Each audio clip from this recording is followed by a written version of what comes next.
Hello dear friends. आज के इस वीडियो लेक्चर में मैं आपके साथ नया चैप्टर वन शॉट में और बिल्कुल शॉर्ट वे में और कम टाइम में आपके साथ डिस्कस करने की कोशिश करूंगा। ये वीडियो लेक्चर आपके लिए एक प्रकार से शॉर्ट नोट्स रिवीजन टाइप्स होंगे। लास्ट के वीडियो लेक्चर में मैं आपके लिए पूरी काइनेमेटिक्स एंड एनएलएम के शॉर्ट नोट्स रिवीजन करवा चुका हूँ। आज के वीडियो लेक्चर में मैं आपके साथ नया चैप्टर जो है फ्रिक्शन को आपके साथ डिस्कस करने की कोशिश करूँगा।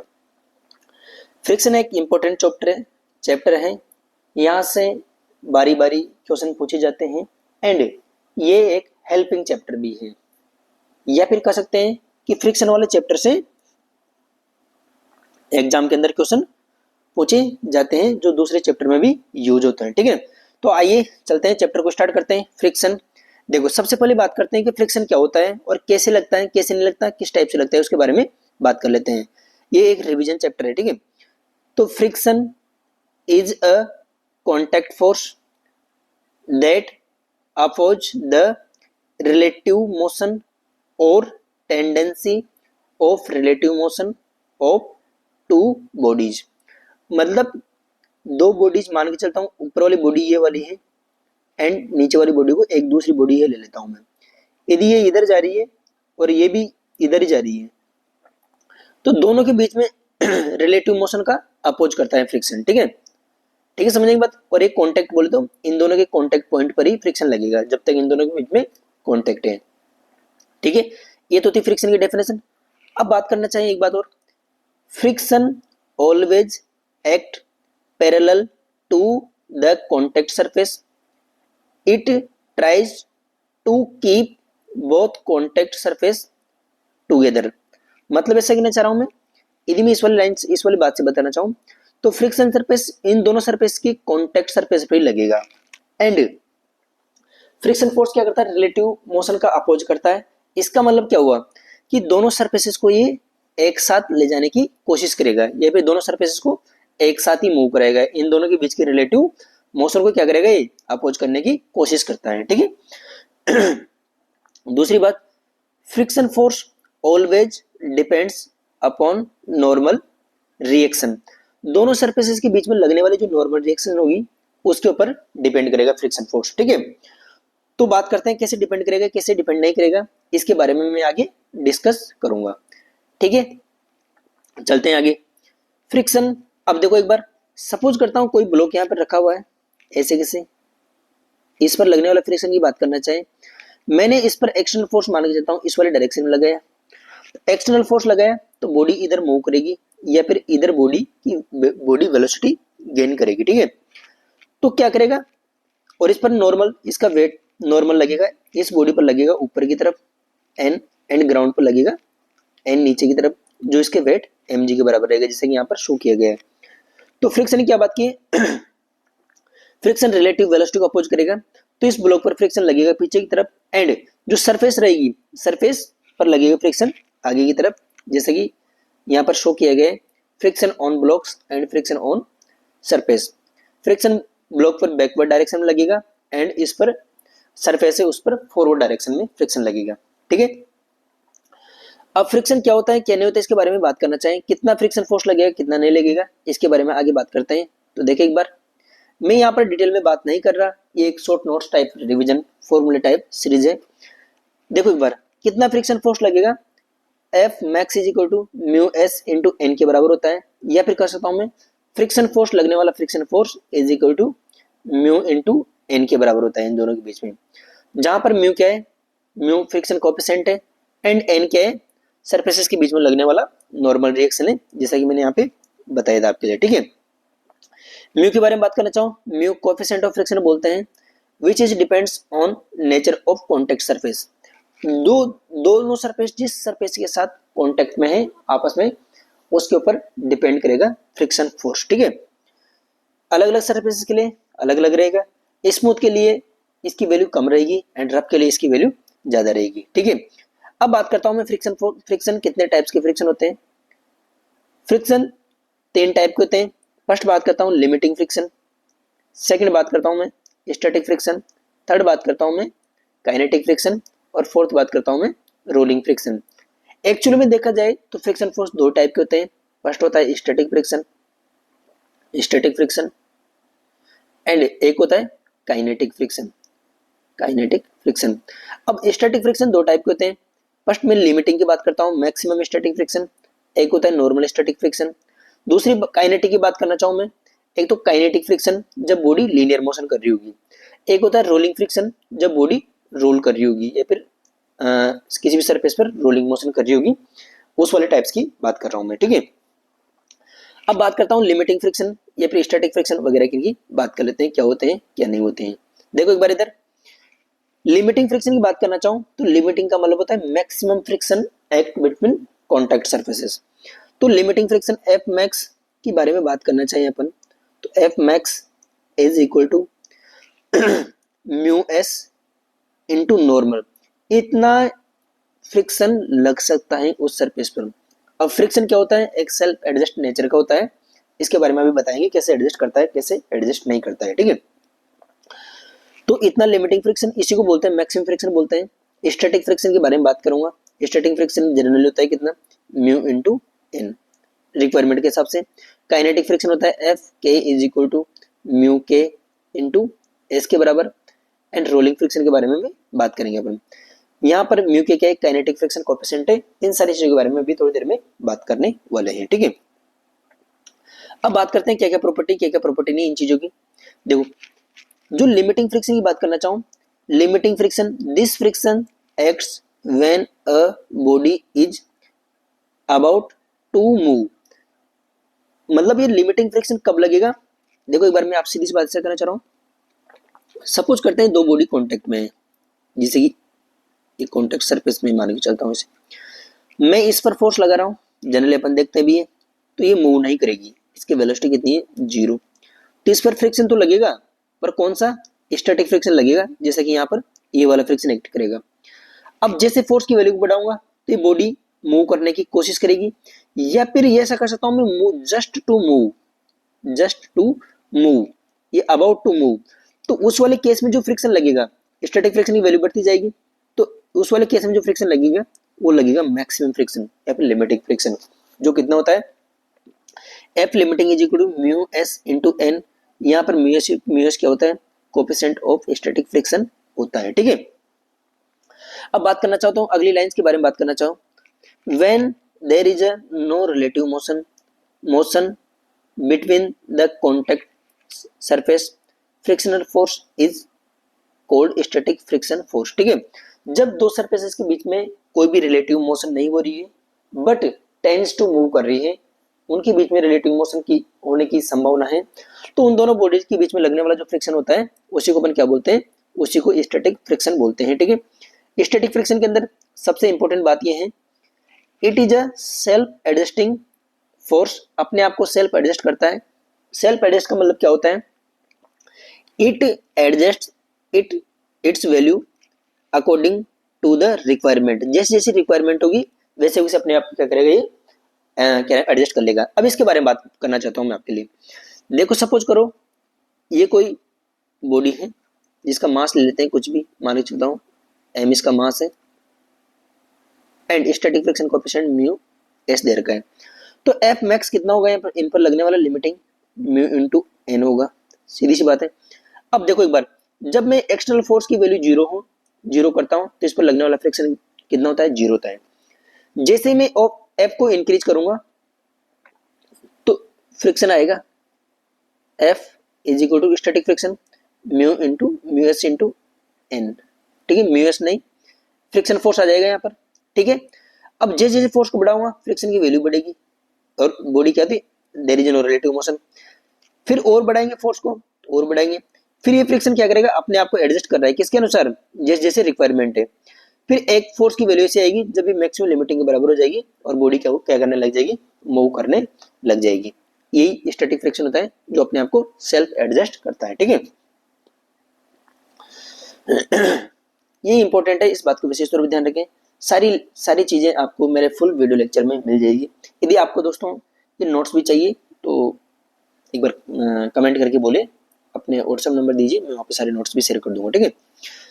अब बात करते हैं दूसरा, काइनेटिक फ्रिक्शन क्या होता है। काइनेटिक फ्रिक्शन के बारे में बात कर लेते हैं। देखो एक बार kinetic friction, once the relative motion starts, जब दोनों बॉडीज के बीच में, थोड़ी देर पहले बताया था मैंने आपको क्या कि ये सरफेस पर रखा हुआ था, जब तक रिलेटिव मोशन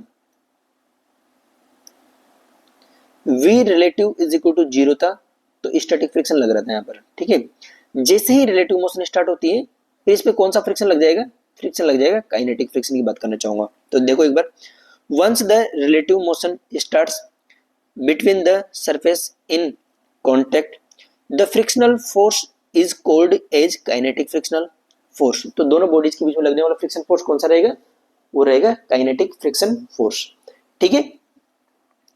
इतने अपन बात कर चुके हैं, ठीक है। अब बात करते हैं फ्रिक्शन फोर्स लग गया।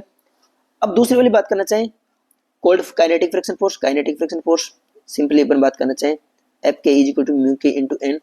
यहाँ पर म्यू के क्या है, म्यू के है काइनेटिक फ्रिक्शन कोफिशिएंट, या फिर कह सकता हूँ कोफिशिएंट ऑफ काइनेटिक फ्रिक्शन, मतलब जब बॉडी मूव कर रही होगी तब वाले फ्रिक्शन कोफिशिएंट की बात करना चाहिए। जनरली बोला जाए, नॉर्मल तो चेंज होगा नहीं, काइनेटिक फ्रिक्शन कोफिशिएंट स्टैटिक से कम होता है, या फिर कह सकता हूँ जनरली स्टैटिक फ्रिक्शन कोफिशिएंट जो होता है वो काइनेटिक फ्रिक्शन से ज्यादा होता है, ठीक है। ये एक क्वेश्चन है, इसके बारे में कैसे कंपैरिजन करते हैं, कंपैरिजन नहीं करते हैं, इसके बारे में मैंने बता दिया। बहुत सारे क्वेश्चन मेरी दूसरी प्लेलिस्ट के अंदर है, वहां पर जाकर इन चीजों को आप फॉलो कर सकते हो, ठीक है। अब देखो एक बार मैं बात करता हूं, मैंने आपको थोड़ी देर पहले बताया था क्या कि static friction coefficient self adjusting nature का होता है, ठीक है। तो इसका मतलब क्या हुआ, स्टैटिक जो फ्रिक्शन लगेगा, स्टैटिक फ्रिक्शन अपने आप को एडजस्ट करेगा जैसे जैसे रिक्वायरमेंट होगी। मतलब ये तो इतना दोनों सरफेसेस के बीच में मैक्सिमम स्टैटिक फ्रिक्शन लग सकता है और मिनिमम 0 होगा। तो स्टैटिक फ्रिक्शन मैक्सिमम और मिनिमम के बीच में ही अपने आप को एडजस्ट करेगा जैसे जैसे रिक्वायरमेंट होगी। तो ये कौन सी नेचर का होता है, ये सेल्फ एडजस्टिंग फोर्स होता है, मतलब अपने आप को सेल्फ एडजस्ट करेगा जैसे जैसे रिक्वायरमेंट होगी उस हिसाब से अपने आप को एडजस्ट कर लेगा, ठीक है। ठीक है, चलो आगे बात करते हैं। एक जो इंपॉर्टेंट कंसेप्ट है इसके बारे में देख लेते हैं क्या, static friction is always greater than kinetic friction, जो कि गलत बात है। Static friction always kinetic friction से ग्रेटर देन नहीं हो सकता है। जैसा कि मैंने यहाँ पे बताया कि नॉर्मल की value, generally static friction coefficient की वैल्यू ज्यादा होती है काइनेटिक से, तो ऑब्वियसली बात है एफ एस की वैल्यू ग्रेटर देन रहेगी एफ के से, ठीक है ना। जनरली कुछ केसेस होंगे जिनके लिए दोनों इक्वल्स पे रहेगी, कैसे नहीं रहेगी, अभी ग्राफ के बारे में अभी ग्राफ में स्टडी करेंगे और ज्यादा डिटेल में मेरे दूसरे वीडियो लेक्चर हैं, वहां पर मिलेगा आपको सारा कंटेंट। ये सिर्फ और सिर्फ रिवीजन की बात करना चाह रहा हूँ, ठीक है। यहाँ पर मैंने मैक्सिमम स्टैटिक फ्रिक्शन के बारे में कोई बात नहीं की, यहाँ से सिंपल स्टैटिक फ्रिक्शन के बारे में बात की है जो कि ग्रेटर देन नहीं होगा, काइनेटिक फ्रिक्शन से बराबर भी हो सकता है, ठीक है, या फिर कम भी हो सकता है, ठीक है, क्योंकि स्टैटिक फ्रिक्शन अपने आप को सेल्फ एडजस्ट करेगा, ठीक है। But limiting static friction is always greater than kinetic friction, ये स्टेटमेंट एकदम सही है, ठीक है। क्यों, क्योंकि लिमिटिंग फ्रिक्शन जो होता है वो स्टैटिक फ्रिक्शन से ज्यादा होता है, ठीक है, जैसा कि यहाँ पे बताया हुआ है, ये कंसेप्ट एकदम ट्रू है, ठीक है। चलो बात करते हैं एक बार, ठीक, फ्रिक्शन कोएफिशिएंट और फोर्सेस के बीच में क्या क्या रिलेशन होता है, क्या क्या नहीं होता है, देखते हैं एक बार। एक्सटर्नल एजेंट की बात कर रहा हूँ। देखो जब तक ये बॉडी मूव नहीं करेगी तो इस पर कौन सा फोर्स लगेगा, स्टैटिक फोर्स, स्टैटिक फ्रिक्शन लगेगा। जैसे जैसे मैं, देखो एक बार एक कोई ब्लॉक दिया गया है मेरे पास और इसको मैंने सरफेस पर रख दिया, ठीक है, इन दोनों के बीच में मैं फोर्स लगाता हूँ इस वाले डायरेक्शन में, तो इस फ्रिक्शन इस वाले डायरेक्शन में लगेगा, ठीक है। जब तक ये मूव नहीं करता है, रिलेटिव वेलोसिटी 0 होती है, तो स्टैटिक फ्रिक्शन लगता है, तो फोर्स को बढ़ाता जा रहा हूँ, फ्रिक्शन की वैल्यू बढ़ती जाएगी, स्टैटिक फ्रिक्शन, और ये बढ़ता हुआ जाएगा, ठीक है, ठीक है, समझेंगे। जैसे ही फोर्स स्टैटिक ये लिमिटिंग फ्रिक्शन के बराबर हो जाता है, ये लिमिटिंग फ्रिक्शन वाली बात आ गई यहाँ पर। अब ये बॉडी क्या करेगी, टेंस टू मूव करने लग जाएगी, ठीक है। फिर और फोर्स को बढ़ाऊंगा तो स्टैटिक फ्रिक्शन से काइनेटिक फ्रिक्शन कम होता है थोड़ा सा। ये क्यों होता है इसके बारे में बताया मैंने मेरे वीडियो लेक्चर में, वहां पर देखना। फोर्स कम होगा और फिर बॉडी मूव करने लग जाएगी। तो इस वाले रीजन में कौन सा फोर्स लगेगा, इस वाले रीजन में लगेगा काइनेटिक फ्रिक्शन, यहाँ से लेकर इस वाले रीजन में। बट इस वाले रीजन में जो फोर्स लगेगा यहाँ से लेकर यहाँ तक, वो लगेगा स्टैटिक फ्रिक्शन, या फिर कह सकते हैं स्टैटिक रीजन। ठीक है, कुछ बातें यहाँ पर देखो, स्टैटिक फ्रिक्शन यहाँ से देख सकता हूँ मैं, स्टैटिक फ्रिक्शन की लिमिटिंग वैल्यू जो रहेगी काइनेटिक फ्रिक्शन से ज्यादा रहेगी, क्योंकि काइनेटिक फ्रिक्शन एक कांस्टेंट नेचर का होता है। ठीक है, समझ एक बात क्या कहना चाह रहा हूँ, तो इससे देख सकते हैं। फर्स्ट स्टेटमेंट क्यों फॉल्स था यहाँ पर, देखो एक बार इधर, ये भी तो स्टैटिक फ्रिक्शन है, मैं लिमिट की बात नहीं कर रहा, बट काइनेटिक फ्रिक्शन तो इतना है, तो स्टैटिक फ्रिक्शन इस वाली बात करना चाहूँ, एफ एस, इससे ग्रेटर भी हो सकता है और लेस भी हो सकता है, इसलिए ये वाला स्टेटमेंट गलत था। But limiting static friction always kinetic से ज्यादा रहेगा, एकदम सही स्टेटमेंट है। ठीक है, आइए आगे मूव करते हैं कि कुछ बातें हैं जिनको अपन स्टडी करते हैं, क्या बातें हैं क्या नहीं है, देखते हैं एक बार। देखो क्या चीजें क्या नहीं है, एक बार देखते हैं, जो कि इंपॉर्टेंट बात है। मैंने क्या बताया था, जब आपको स्टार्टिंग बताया था, स्टैटिक फ्रिक्शन या फिर फ्रिक्शन जो फोर्स होता है वो एक कॉन्टेक्ट फोर्स ही होता है, उसका कंपोनेंट्स होता है जो पैरेलल टू कॉन्टेक्ट सरफेस लगता है। ठीक है, कैसे होता है कैसे नहीं होता, देखो एक बार इधर, we will consider that friction force is independent of the area of contact. Body का कितना कॉन्टेक्ट एरिया है उसके ऊपर बिल्कुल भी स्टैटिक फ्रिक्शन डिपेंड नहीं करता है। ठीक है ना, इसके बारे में बात करेंगे कैसे नहीं करता है आगे की तरफ। ठीक है, देखो एक बार, मैं मान के चलता हूँ कोई ब्लॉक यहाँ पर रखा हुआ है, इसका मास m है, इस पर लगने वाला नॉर्मल रिएक्शन n है, और इधर मैंने फोर्स लगाया F। ठीक है, एक्शनल फोर्स, तो इसकी वजह से यहाँ पर क्या आया, यहाँ पर फ्रिक्शन आया नॉर्मल इधर, तो कॉन्टेक्ट इसका और इसका नॉर्मल रिजल्टेंट की बात करना चाहूँ तो इस पर लगने वाला, इस बॉडी पर लगने वाला कॉन्टेक्ट फोर्स इस वाली डायरेक्शन में रहेगा, एंड इस सरफेस पर लगने वाला कॉन्टेक्ट फोर्स इस वाली डायरेक्शन में रहेगा, क्योंकि फोर्स क्या होता है, एक्शन रिएक्शन पेयर होता है। ठीक है, समझने की बात। ठीक है, चलो अच्छी बात है ना। अब देखो एक बार कॉन्टेक्ट फोर्स के बारे में बात करना चाहें तो दोनों वेक्टर के दोनों नॉर्मल तथा फ्रिक्शन के बीच में कितने डिग्री का एंगल है, जो कि 90 डिग्री का एंगल है, थीटा इज इक्वल टू 90। तो कॉन्टेक्ट फोर्स जो रिजल्टेंट दोनों का आएगा वो आएगा F C is equal to root of N square plus F square, या फिर नॉर्मल रिएक्शन और फ्रिक्शन का रूट आएगा। ठीक है, इस बात का ध्यान रखिए आप। ठीक है, अब एंगल ऑफ फ्रिक्शन की बात करते हैं कि एंगल ऑफ फ्रिक्शन होता क्या है, इसके बारे में देख लेते हैं। ठीक है, देखो एक बार, angle of friction, it is the angle made between the resultant of limiting friction and normal reaction with the normal. ऐसा कहना चाह रहा हूं मैं आपसे कि एंगल ऑफ रिएक्शन क्या होता है, limiting friction, maximum friction and normal reaction का जो रिजल्टेंट फोर्स आएगा, या फिर कह सकता हूं मैं कॉन्टेक्ट फोर्स आएगा, मैंने लिखा था, उसके बीच एंड नॉर्मल रिएक्शन के बीच का एंगल होता है, जो मैंने डेफिनेशन में लिखा हुआ है। It is the angle made between the resultant of limiting and normal reaction with the normal reaction के साथ, ये वाला एंगल, ये क्या होता है, यही होता है क्या नाम से, एंगल ऑफ फ्रिक्शन। ठीक है, अब बात करता हूं मैं यहाँ पर कैसे निकालेंगे, देखो एक बार, टेन थीटा क्या होता है, friction, limiting friction divided by base, आगे की तरफ शिफ्ट करना चाहूँ तो मैं F L divided by N. देखो एक बार इधर, एफ एल कितना हो जाएगा, म्यू एन अपॉन एन, क्योंकि एफ एल लिमिटिंग फ्रिक्शन कितना होता है, mu into N upon N हो जाएगा, एन से एन कैंसिल आउट हो गया, तो angle of friction tan theta is equal to mu के बराबर हो जाएगा, तो theta is equal to tan inverse mu के बराबर हो जाएगा। इसको आप विशेष तौर पर ध्यान रखें। ठीक है, इंपॉर्टेंट बात है ये, इंक्लाइन प्लेन पर भी ऐसे निकालेंगे इसको। ठीक है, अब देखो एक बार आगे की मैं बात करता हूं कि एंगल ऑफ फ्रिक्शन क्या हुआ, angle of friction is the inverse tangent of coefficient of friction. Angle of friction क्या होगा, कोएफिशिएंट ऑफ फ्रिक्शन है ना, उसका इनवर्स टेंजेंट है, यहाँ पर देख सकता हूं मैं। ठीक है, अब मैं एंगल ऑफ स्लाइड और एंगल ऑफ रिपोज, मतलब सेम एंगल ऑफ फ्रिक्शन की बात करूंगा मैं, किस पर, किसी भी इंक्लाइन प्लेन पर बात करना चाहूंगा मैं, मतलब किसी कोई भी बॉडी है जिसको मैंने क्या कर दिया, फाई इंक्लाइन प्लेन पर जाकर रख दिया, तो एंगल ऑफ फ्रिक्शन क्या होगा क्या नहीं होगा उसके बारे में बात करना चाहूंगा, या फिर इसी को अपन क्या बोलते हैं, एंगल ऑफ रिपोज भी बोलते हैं। ठीक है, देखो एक बार, it is the angle that an incline plane make with horizontal when a body placed on it just start slide down, just start sliding down.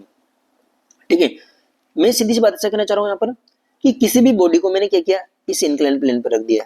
ठीक है, अब वो एंगल हॉरिजॉन्टल से कितना डिग्री एंगल बनाएगी जिससे ये बॉडी क्या होगी, इससे जस्ट स्लाइड हो जाएगी। मतलब या फिर कह सकता हूँ कि इनिशियली यदि मैं इस इंक्लाइन प्लेन को यहाँ पर रख देता हूँ और इसके बाद क्या करता हूँ, मैं उसको ऊपर की तरफ उठाता हूँ, तो एक ऐसा एंगल आएगा फाई की वैल्यू, फिर ये इधर स्लाइड करने लग जाएगी। ठीक है ना, उसी को अपन क्या बोलते हैं, एंगल ऑफ रिपोज बोलते हैं। ठीक है, कैसे निकालेंगे कैसे नहीं निकालेंगे इसके बारे में देखते हैं एक बार।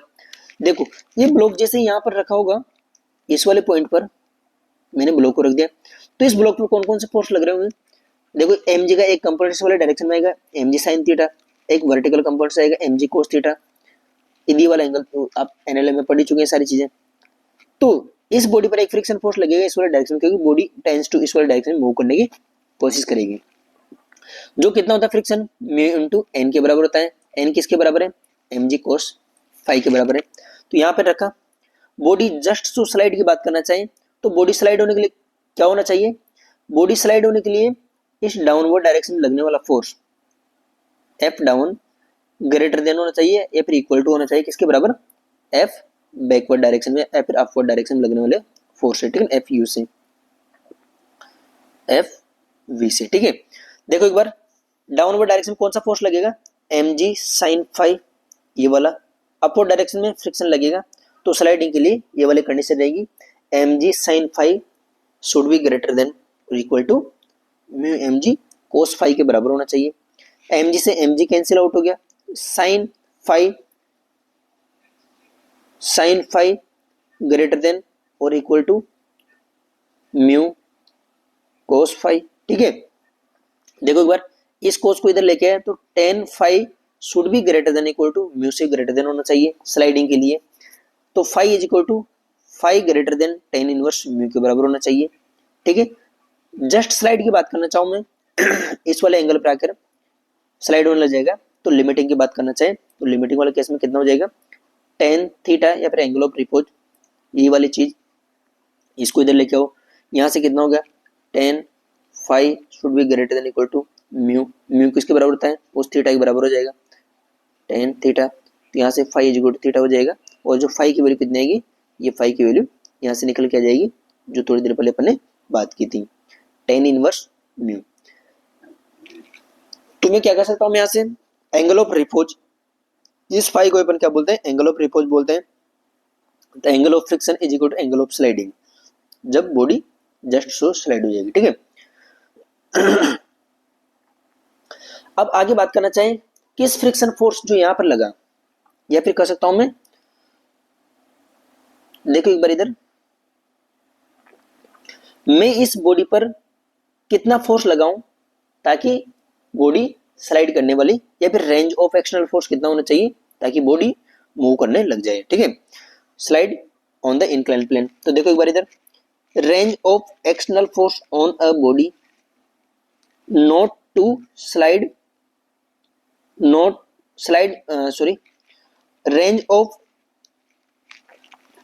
range of external force on a body not to slide in inclined plane, कि उस बॉडी पर लगने वाले फोर्स की रेंज क्या होनी चाहिए ताकि वो इंक्लाइन प्लेन पर स्लाइड ही ना करे। ठीक है, तो देखो एक बार इधर, ये बॉडी क्या क्या होगा क्या क्या नहीं होगा इसके बारे में मैं यहाँ पर ज्यादा डेरिवेशन के बारे में बात नहीं करूंगा, क्योंकि मेरे फुल वीडियो लेक्चर में डेरिवेशन पड़ा हुआ है। ठीक है, वहां पर सही तरीके से डिस्कस किया गया है मैंने। M G sine theta minus mu M G cos theta less then,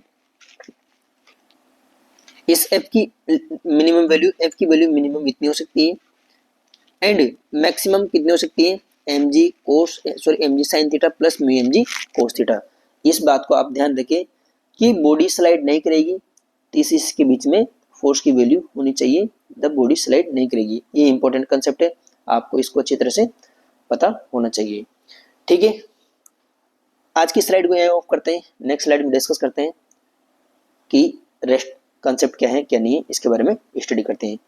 okay, thank you दोस्तों, आपको अच्छा लगा हो तो इस लाइक कीजिए एंड अपने फ्रेंड्स को शेयर कीजिए। ये एकदम short notes type revision video है, इसके बारे में और जो रेस्ट है उनके बारे में चर्चा करते हैं। ठीक है, okay, thank you for watching this video.